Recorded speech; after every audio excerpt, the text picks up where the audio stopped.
Thank you. This is Monty, once again from DPL Surveillance Equipment. We're a full-service surveillance and security equipment company. Thanks for that. We actually have lifetime guarantees and warranties on all the products, and 24/7, 365 tech sales and customer support. By the way.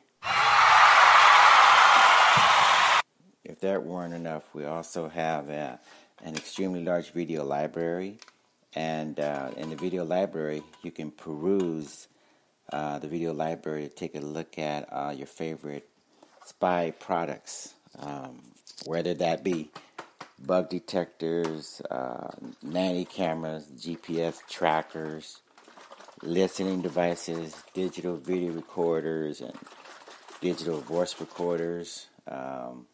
All sorts of devices. So take a look at the video library when you get a chance, and let me know what you think. We're constantly working on it, upgrading it, and seeing if we can make it better. Okay, so and then move on over to the. By the way, I'm going to be making a little bit of noise in the background. Every morning, I'm doing a bunch of things. Chores, getting prepared to start my day, prepare my different drinks that I've talked about before. Not this type of drinks. Actually, they're nutritional drinks. Sheila Jeet is very important when it comes to all the amino acids and vitamins. And then there's oregano oil for the immunity system. And there's, what else is there? Himalayan salt, which is diluted in water, 8-ounce glass of water. And then there's, what is it called? Bentonite clay, 8 ounces of that, distilled in water. At least those 3 items. Well, actually, that's 4. But those 4 is what I like to do every morning. Then I head on over to the gym or whatever, and then we're usually in pretty good shape after that. So getting back to surveillance and security, the articles directory. Go over there, take a look at your articles. Your favorite articles about surveillance, counter-surveillance, spy gadgets. Learn about cell phone interception, spy phone prevention. Learn about GPS jammers and blockers. Learn about the legality or illegality of those items. Everybody's interested in hacking or preventing hacking of their smartphones and computer networks. We have tons and tons of videos that are focusing on that as well. We've been recording hours and hours of videos about cybersecurity. So look at those cybersecurity videos and let me know what you think. And then take a look at the rental and the layaway programs.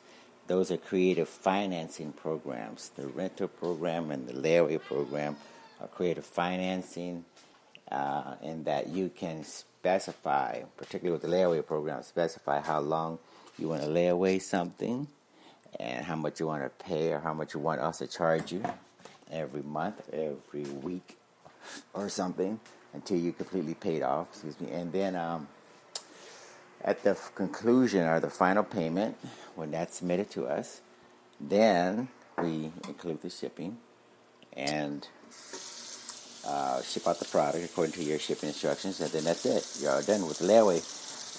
The rental program allows you the flexibility of trying before you buy. If you don't want to immediately put out the capital for the purchase, don't worry. Do the rental first and see if you like it.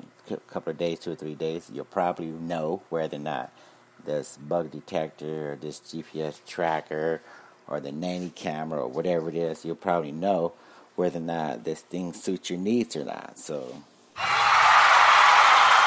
try before you buy. With the rent-to-own program, and if you get into 3 weeks, 4 weeks, 5 weeks, then obviously you have paid more than enough money where you could actually have purchased it outright, and at that point you can exercise the option to purchase, and that just keep the product if you like it, and then it's yours. We'll send you an invoice or receipt if you need it, and it's yours, and then that transaction is done. So use the rental program as a rental-own program. Use the rental program as a try before you buy a program. Use the layaway program as another form of creative financing. So our anti-terrorist products are state-of-the-art, very well field tested. 20, 30 years or something. We've been sending X-ray baggage scanners and narcotics detectors and explosive detectors all over the world. Middle East, Africa, United States, the post offices, the airports, the embassy buildings, federal buildings, etc., have our X-ray baggage scanners in there, looking at the baggages as they come through, the luggage and baggage, and the Customs and Borders Patrol people have narcotics detectors from us, and universities have explosive detectors from us, and a number of military installations have explosive detectors from us. We've sent probably millions of dollars worth of inventory out there into the various places, the military installations and the schools and whatever. So very, very well-known, field-tested, hacker-proof or hacker-resistant technology. We keep the firmware upgraded so that the latest threats, whether it be narcotics or explosives, are integrated into our units. So give us a call. We'll take a look at your bid. We'll take a look at your tender and see if we can meet your requirements when it comes to the anti-terrorist products. And if you have any need, give us a call for any of the things that we mentioned. Give us a call, 888-344-3742. That's 888-344-3742. Get my latte ready. Okay, so where are we? Today's subject is all about cybersecurity. We're trying to do a lot to help people in the way of cybersecurity preparedness. What does that mean? Cybersecurity preparedness. How do you prepare for cybersecurity? Now, we may want to rack our brains on this one because we have earthquake preparedness in California. People have tornado preparedness in probably the Southwest.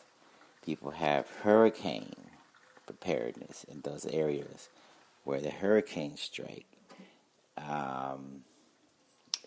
Typhoon preparedness in those countries where typhoons strike. And I think it's about time we start taking cybersecurity threats more seriously, in that we need to have drills. We need to have a certain time of day within various companies, within government agencies, where we have drills. Now, these drills, just like an earthquake drill, just like a hurricane, just like a tornado drill or something, people have to know what to do, how to react, what systems are going to be shut down, taken offline. How do you continue to do work when there's a major cyber threat? Thank you. This is my idea, so you can have it for free. But every once in a while, companies need to go through these cyber drills and see if they can operate manually, for instance, when entire systems are taken offline. In other words, if it's a hospital, how do you record customer data? how do you visit? That's my cat, Lazy Bones. He's a cybersecurity expert as well. And he says you definitely need to take a look at preparedness in the cybersecurity space. Okay, no one hacks into his network of cat technologies that he's got going on. So that's impossible. He's an expert. So take a lesson from Lazy Bones, our company mascot. Had to give him a little bit of food. He's been doing a good job protecting our internal networks at our company. So again, cybersecurity drills need to be implemented, need to be taken seriously, because I don't think a lot of us are really up to snuff when it comes to what we can do to defend our medium, small, large corporations, government agencies, etc., from real cyber threats when they do come. Again, we need to know how long can we go with systems down, how long can we record information manually somehow using devices or whatever methods and procedures that are manual as compared to automated and connected, wirelessly connected. When the systems are down and you're in the hospital, what are you going to do? Okay, when the systems are down or something and you're at a government agency and you need to respond to the public's demands for Social Security related, payment related information or something, what are you going to do? If you're in a nuclear facility or something, whatever, you name it, critical infrastructure is no joke. If it's nuclear, if it's utility and power lines, banking sector, how long can the bank go offline in an attempt to mitigate hacking when it does happen? How long can they take the systems down and still fulfill customer needs to do transactions? Okay, these are some critical questions need to be answered. So again, take it from Monty. Let's start implementing cyber drills, just like the earthquake and the hurricane and the tornado drills and the other fire drills, active shooter drills, you name it. These are all serious and they need to be looked at, and we need to have a plan in place. If you don't plan to succeed, you plan to fail, basically.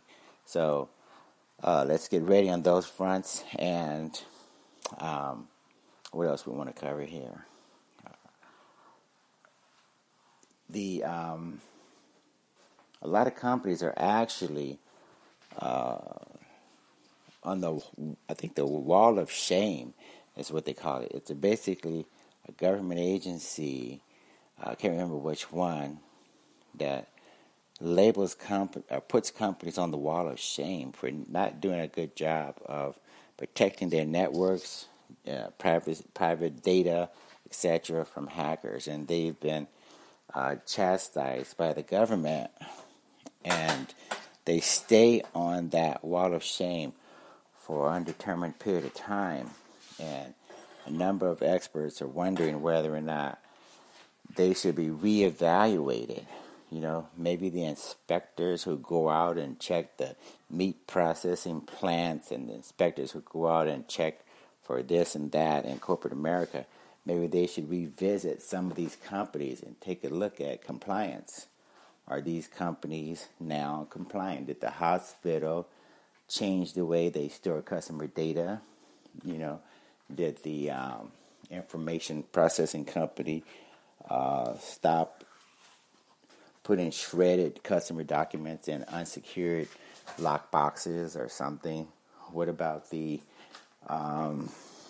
documents that are strewn about on desks of various employees?